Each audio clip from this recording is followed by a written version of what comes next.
I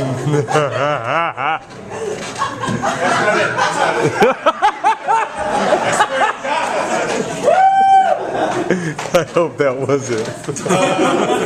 When I got here, my new buddy Travis told me I look like Goldberg from the Mighty Ducks.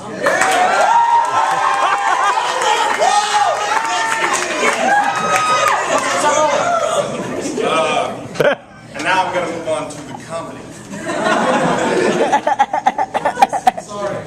I used to work third shift at a gas station. I would get off and come home at 7 in the morning, and the first thing I do was power up my Xbox because I'm a huge nerd. So this day was like any other. I came home at 7 a.m. I sat down in the living room.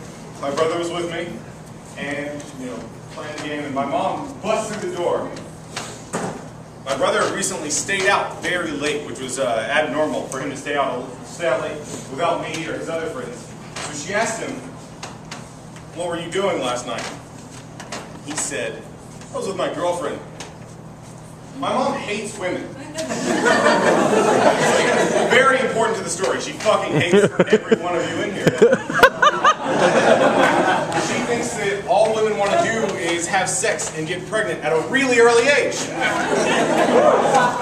So she left, and I thought it was over. I was like, thank God. Because I fucking hate awkward situations. Like right now, I'm drowning in it.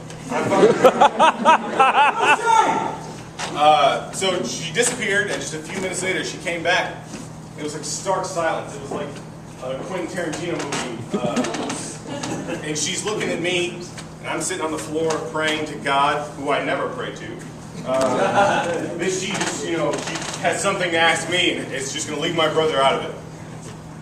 She looks at me, she looks at him, and this is how it happened, but it's not how I saw it in my mind. How I saw it in my mind was she pulled something out from behind her back and threw it at my brother's face. And it was a pack of condoms. And the way I saw it was the condoms hit him in the face and exploded like a grenade from World War II. It was a mix of latex and blood everywhere. And my brother sat there awe-stricken and without a head, because in my mind it got blowed up. Blowed up. And then I said, the only way I can remedy this, the only way that I can help myself is to go to bed. So I told him, I'm going to bed. To the next part. Turn the page. Yeah, that's what audiobooks would do.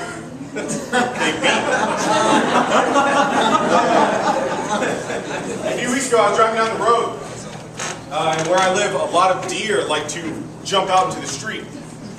Like we're driving in their wood paths, but really it's all designated.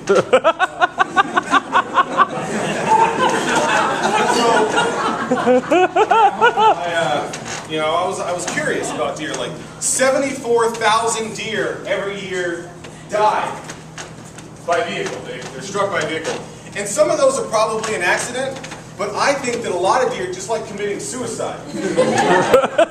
Because your options as a deer are to live in the woods and eat whatever the fuck deer eat, or get shot by a hunter.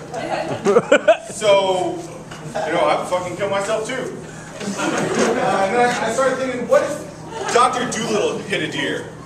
He's riding down the road and he just crashes right into it, and usually when someone hits an animal, they get out and they drag it to the side of the road because that's how awesome people are. And I just thought, it's Dr. Dolittle. He can fucking talk to animals, and he's like dragging it, ashamed, embarrassed, but too busy to help it because he's a veterinarian. He's like, please don't talk to me, please don't talk to me. And then the deer says, of course it was a black guy that hit me.